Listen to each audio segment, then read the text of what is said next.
它是三国三大战役的最后一场，它是中国古代战争史上一次著名的积极防御的成功战例，它是前后三国的分界点之一，它就是夷陵之战。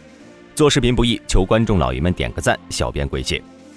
公元221年7月，已经称帝的蜀国汉昭烈皇帝刘备，为了报荆州被夺、关羽被杀之仇，亲率大军8万东征孙吴。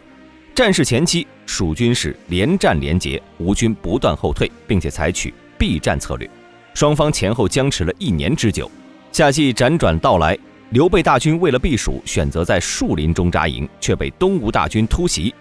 吴军火烧蜀军大营，蜀军大败，这就是夷陵之战。其结果对三国形势造成了巨大影响。纵观战役整体，史书对夷陵之战的记载较少，也留下了很多谜团。比如当时的东吴人口国力要强于蜀国，为什么陆逊只带5万军队去与刘备8万军队交战？而刘备率军攻入东吴600-700里，东吴将领多次要求出战，陆逊为何只以按兵不动？刘备驰骋沙场一生，大小战无数，经验丰富，为何会犯营寨相连几百里的低级错误？陆逊你为何担心刘备水陆并进，而刘备为何不选择水陆俱进？《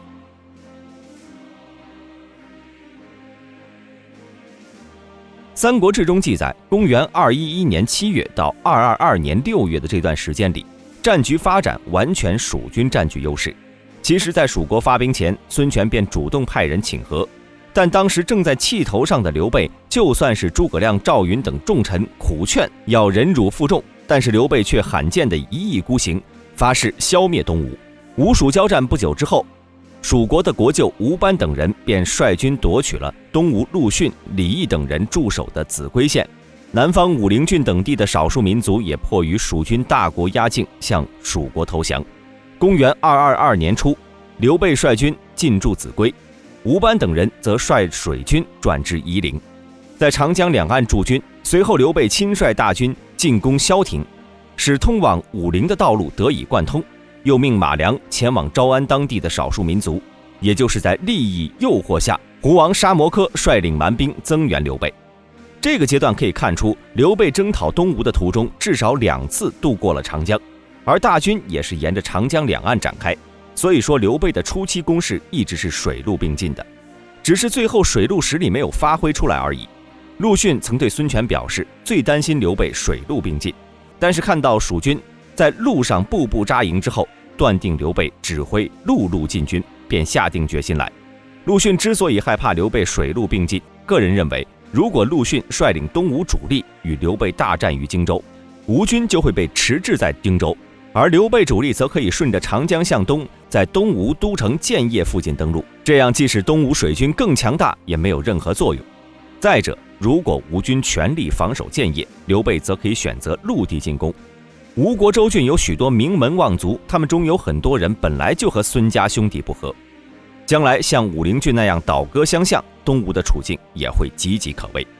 正是因为这些原因，孙权只能调给陆逊半数兵力，另一半则留守长江，防止刘备沿江而下，同时也要防备北方的曹丕偷袭。说回陆逊这边，由于敌众我寡，对于刘备的攻势只能一退再退，致使手下将领的不满情绪日益严重。陆逊呢，也有难言之隐。首先是蜀军远道而来，吴军以逸待劳，以消耗战为主的拖延策略是对吴军最有利的。其次就是放任刘备蜀军越是深入东吴，越是要分兵占领攻克的城池，战线就会日渐拉长，也就会暴露明显的弱点。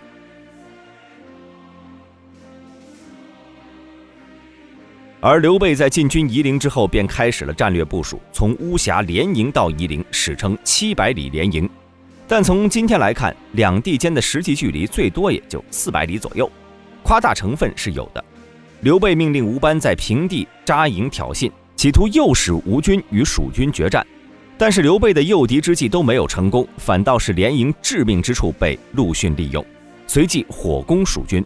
由于蜀军在林中连营，四周皆是易燃之物，火势非常猛烈，蜀军大败，手下将领或战死或投降。至此，三国最后一场大规模的战役夷陵之战结束。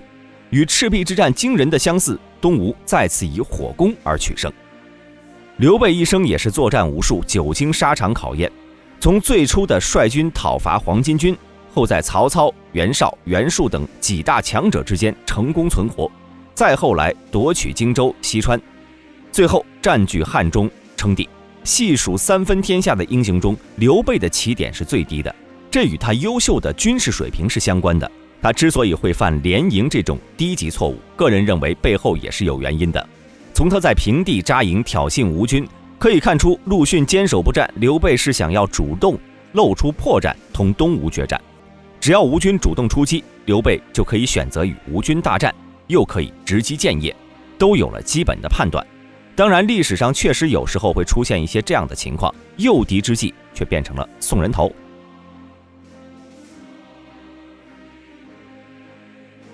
蜀军溃退之后，陆逊率军追击刘备，刘备让士兵轻装撤退，随后在隘口燃烧，以拖延吴军，一直退到秭归收拢残兵，再退到白帝城。东吴许多将领都认为乘胜进攻白帝城，但是陆逊等人却觉得曹丕进攻东吴的企图已经明显，所以下令撤军回防。而逃回白帝的刘备也在托付诸葛亮后一命呜呼，结束了他波澜壮阔的一生。由此可见，陆逊手里的5万兵力对于防守长江来说还是尤为重要的，这也更加说明了陆逊的谨慎，否则一击让刘备彻底丧失进攻能力，否则不能轻易交战，且避免刘备得知自己的力量后选择通过长江直取建业。《三国志·先主传》中记载，孙权闻先主驻白帝，甚惧，遣使请和。可见夷陵之战后的孙权仍然惧怕蜀国实力。陆路失利之后的刘备想要威胁东吴，也就只有采取水战了。再加上曹丕在北方蠢蠢欲动，东吴还是存在巨大隐患的。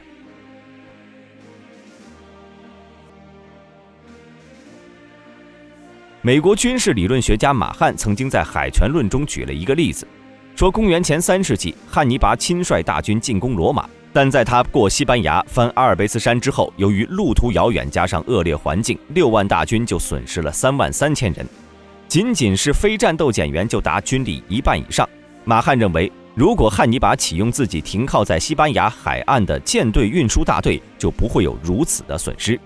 对于夷陵之战中的刘备，蜀国国力本就在东吴之下，如同陆逊所言，水战是唯一取胜的可能。而且从刘备对水军的部署来看，他其实并没有放弃水战，只是希望能够用陆上大战诱使东吴主力进出，从而导致东吴后方空虚。可惜陆逊在长达1年的时间里始终避战，得以最终找到了刘备的致命弱点，并且一击必杀，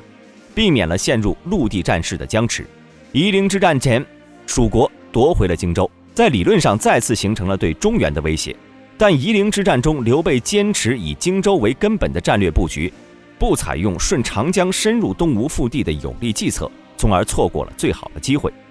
在征讨东吴的作战中出现了战术上的失误，连营数百里，导致消息传递不能及时，迟滞了兵力的集结，最终出现了夷陵之战的失利，进而再度丢失荆州。对于蜀国而言是一次沉重的打击。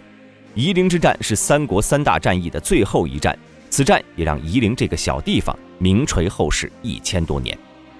本期视频就到这里，喜欢的朋友可以点赞、关注加评论，我们下期再见。